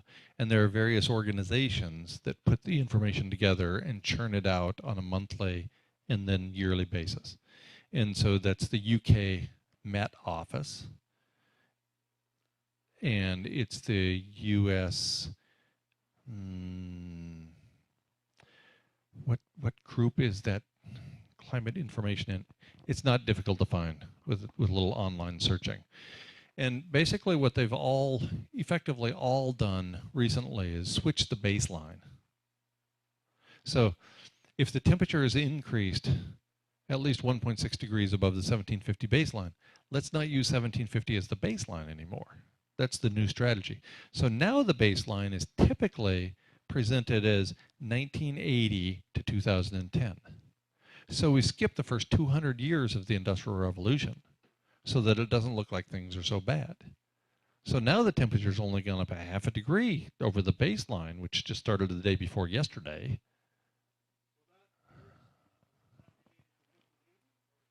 No, that's related to 1850, interestingly enough. Yes, absolutely, because somewhere along the way, the decision was made at a large scale to not report 1750 as being the Industrial Revolution. It was 1850. And we're already, you know, the preferred target was 1.5 C above the baseline. Yeah, at 1850. But it really, if they're serious, it's 1.5 above 1750, and we're already higher than that, and we were at the time. And two, if collapsing civilization as a result of the loss of global dimming causes the temperature to go up, and not collapsing civilization because civilization is a heat engine causes the temperature to go up, then where do you think it's going to go? I think it's going to go up. And so 2 is in the rearview mirror decades ago as a result of global dimming. Even taking the most conservative analysis possible and using the paper from 2011, Hansen and colleagues, 1.2 plus or minus 0.2, well, we're at 1.6 now. Global dimming takes us to minimum 2.8. Whoops. That's well above 2. That's well above the temperature at which humans have persisted on the planet in the past. So the whole thing is you have to be very careful. There's a lot of shifting of the baseline and maneuvering going on to prevent you knowing all the relevant information, which, you know, there's nothing new about this. This is what governments do, and it's what they've always done. So we shouldn't be terribly surprised. Yeah. Yes. Bring it back. Not going to run away. So I'm Generation X. Don't go near the speaker, Dave. Sorry. Generation X by birth date, so the first of the Generation X. And are we concerned about these things that are happening on our planet? Well, absolutely. Of course we are. I mean, every generation is concerned about this. So I want to bring up just one thing that's been going on my entire life. There's a Ben Harper song where he says, "What good is a cynic with no better plan?" Okay, and I saw the Al Gore movie in 2007, and you know what my reaction was? It's like, there's a chair. It's like he brings this chair out, and he gets you to stand on the chair. Okay, I need you to get up on this chair. Okay, now you're good. You're up here standing on this chair. Oh, yeah, okay. That noose that's hanging off the ceiling there, yeah, put that around your neck. Okay, yeah, okay, awesome. There you go. You're standing on a chair. You got a noose around your neck. Okay, good luck with that. Bye-bye. You know? And he walks out of the room. So all my life, there's been people standing in front of me telling me that these horrible things are going on, and I know that they're going on or whatever, but where's the solution?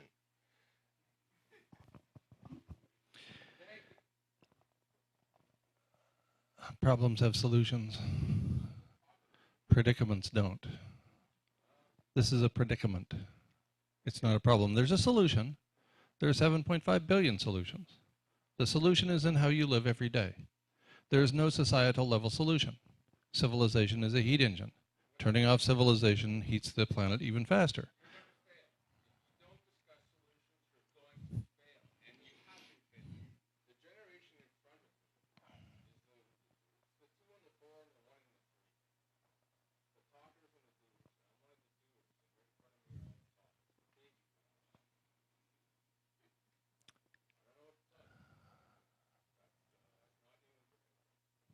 Do what you love. Do it well. Scratch any cynic and you'll cover a disappointed idealist. I prefer to quote George Carlin.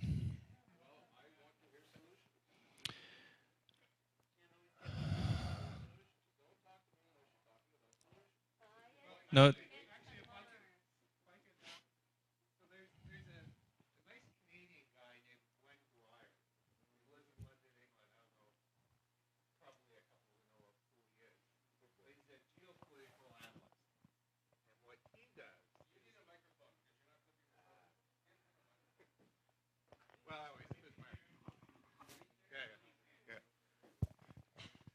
So a guy named Gwen Dwyer, he lives in London, England. He's a geopolitical analyst. And what he does is he interviews retired generals from all over the world. And these guys are thinking about solutions. And he wrote a book, I think it was 2008, where he interviewed British generals whose objective was get Britain out of the EU in 2008. And he went public at this time, well before Brexit. And it's purely a global warming play to get Britain out of the EU. And his big worry is actually in India and Pakistan. He thinks that's the real hotspot where they're going to have issues with water. And both, you got basically two countries with nuclear weapons who are going to fight for water. And democracy is not a good situation as far as he's concerned, as far as India. When you got people basically dying of thirst in India, and they're a democracy, they're going to do something. So, yes, there are things to do, but predicament?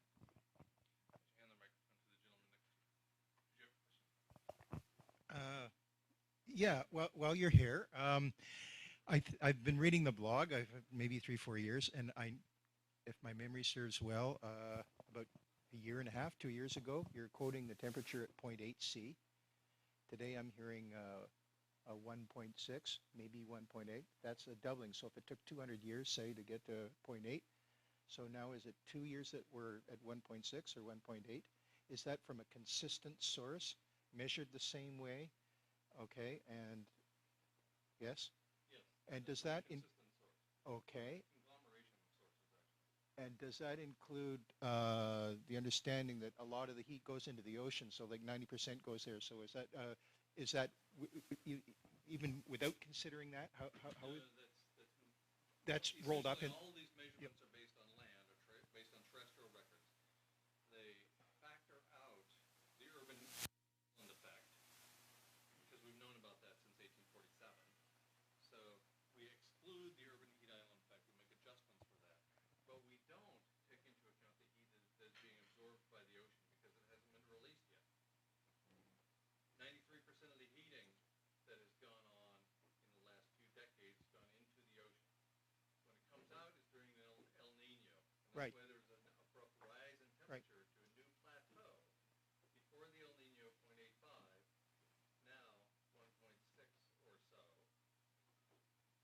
But it's been it's plateaued. It hasn't gone down in the wake of the El Nino. That's the issue, yeah. La Nina when the Atlantic is full of hurricanes.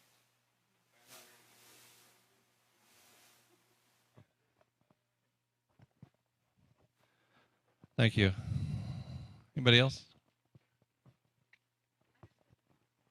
No, go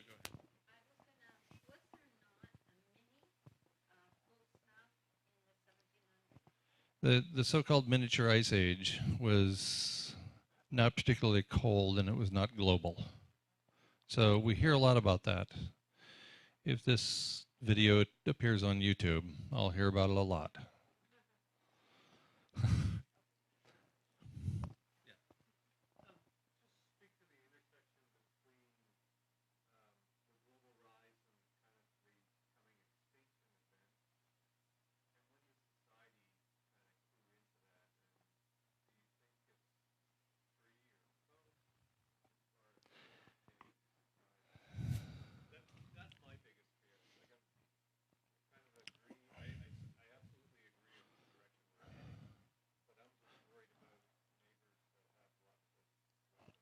Mm-hmm.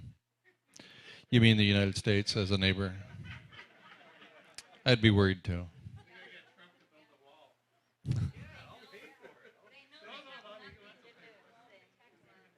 You know, and I suspect this is a primary reason that government officials are not telling you anything, because they don't want to spark a stampede. Business as usual is the way to make money and to keep the masses pacified. Civilization is the new religion.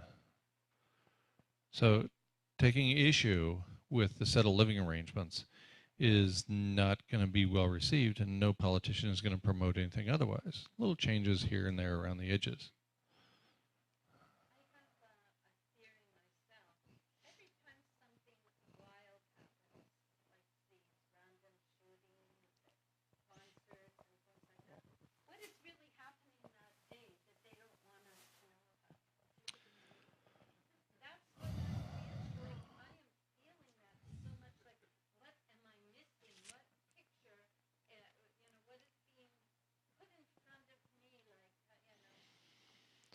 Right, right. There's a lot of distractions out there. A lot of them are purposeful distractions. So keep your eye on being in the moment, on pursuing excellence, on pursuing love, and being you. So all the other jobs are taken.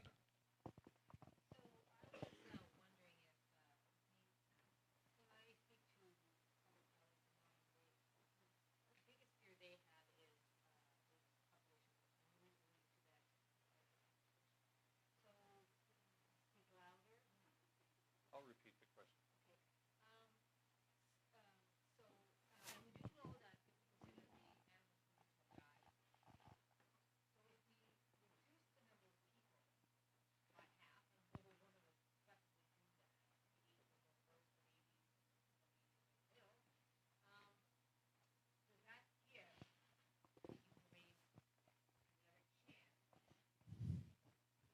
So the question is, many of her colleagues focus on human overpopulation. And if we just reduce the human population through things like overheating the planet so they all, so half the people on the planet die, and I think I'm a bummer. I love it when I'm the Pollyanna person in the room. Won't that help? Won't that reduced human population help? Well, Edward Abbey wrote, civilization, like an airplane in flight, remains aloft only as it is moving forward. What that means is every civilization grows and dies. Civilizations don't grow or die. They grow and they die because they can't sustain the growth anymore. We are at limits to growth, as pointed out by the Club of Rome in their famous report from 1972. We're bumping up against those limits to growth. So what happens? The airplane falls out of the sky. Civilization collapses. They don't go slowly into the night. Throughout the history of civilizations, hundreds of them documented now, essentially none descended gradually. They collapse. Where I lived for many years in New Mexico, the Membreys culture discovered corn. This is approximately 880 years ago. And 20 years later, to the year, 20 years later, they collapsed. Very few survivors. Very few Membry survivors persisted. 20 years. At year 17, they were starting to eat the seed corn. In 17 years, they had overpopulated the region to such an extent that they depended completely upon a superb crop of corn this year. So 20 years after they discovered corn, the civilization collapsed. A few survivors returned and never grew corn again. They had a choice as a society. We don't. Because if we turn off civilization, the planet heats even faster. And there's all those nuclear power facilities that are going to melt down catastrophically if we turn off the switch. So that's inconvenient. I'm sorry to be such the bummer in the crowd. One more question, and then I'll stay as long as you want. But people are getting itchy, so we're losing people.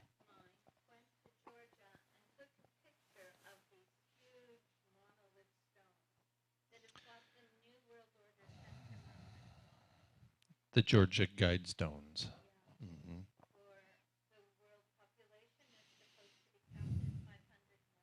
Whoops. I don't pay much attention to that sort of thing, honestly.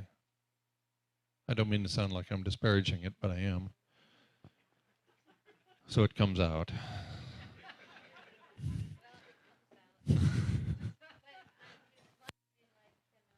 We can look back through all of these so-called prophecies, including the Christian Bible and the Quran, blah blah blah, all these other things that, depending upon how you interpret them, tell us how to live. And I think you'd be hard pressed to find any of them that tell us to do this.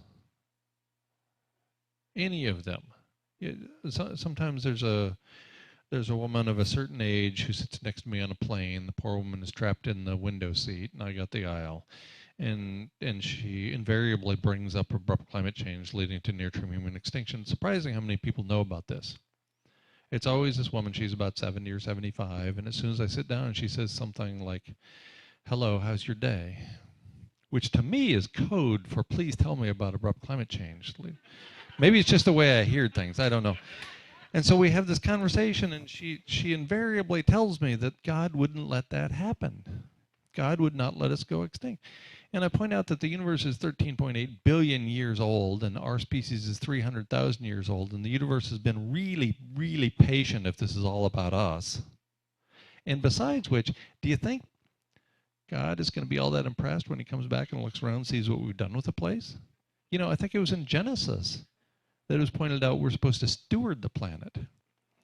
Last time I read, steward was not anonymous with fuck it up.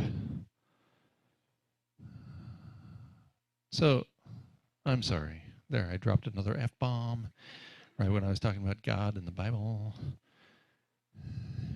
No lightning yet.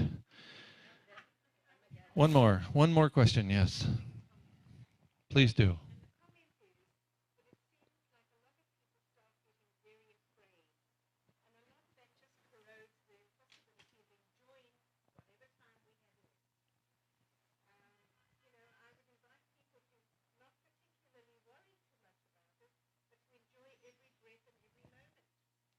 I couldn't agree more. Absolutely. Thank you. Remain calm. Nothing is under control. Fear and hope, the twin sides of the I don't know the future coin. So I'm going to fear the future. I'm going to hope for something to happen. No. Let's live here now. Let's take right actions, respect, and act kindly the people around us. We could do worse than that. I have most of my life. Thank you all.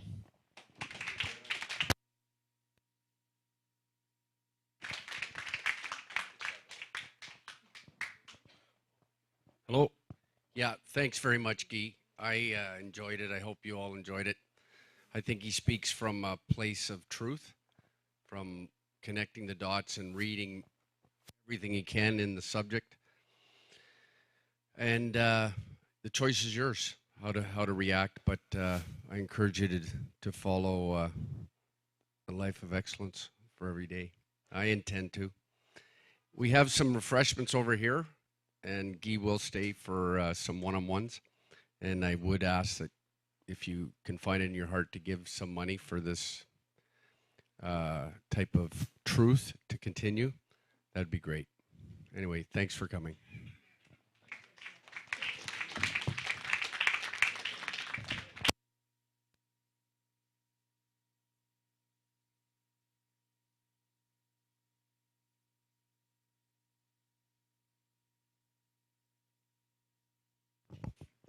If you happen to find yourself at the blog guymcpherson.com, you will discover that there is a workshop called Only Love Remains, for which we are accepting participants. And that is Saturday and Sunday. Saturday morning and Sunday pretty much all day. Check it out. If you're interested, you've heard about it. Thanks.